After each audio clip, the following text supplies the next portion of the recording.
अस्सलाम वालेकुम नाज़रीन, तव्हां ॿुधी रहियो AK सिंध न्यूज़। मां आहियां जावेद हुसैन कलोई। टंडरो अलहयार मां ख़बर शामिल कंदा हलूं त टंडरो अलहयार तालको झंडो मरी सैलाब मुतासिरनि सां कंहिं बि क़िस्म जी वाहर न थियण ख़िलाफ़ सिंध हाई कोर्ट हैदराबाद में अली पल साहब तरफ़ां पटीशन ते इंतज़ामिया तरफ़ां टंडरो अलहयार जे फोकल पर्सन इब्राहिम आलमानी पेश थियो।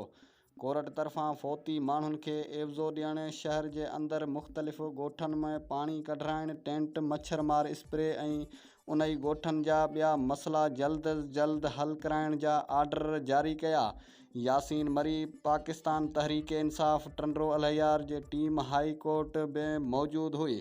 टंडरो अलहयार मां रहीम ख़ासकेली जे रिपोर्ट मुताबिक़ तालको झंडो मरी सैलाब मुतासिरीन सां कंहिं बि क़िस्म जी वाहर न थियण ख़िलाफ़ सिंध हाई कोर्ट हैदराबाद में अली पल साहब तरफ़ां पटीशन ते इंतज़ामिया तरफ़ां टंडरो अलहयार जे फोकल पर्सन इब्राहिम आलमानी पेश थियो।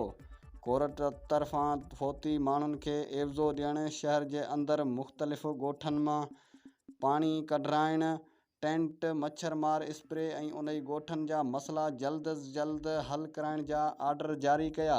उन ई मौक़े ते यासीन मरी तहरीक इंसाफ़ टंडरो अलहयार जी टीम पिणु उते मौजूदु हुई।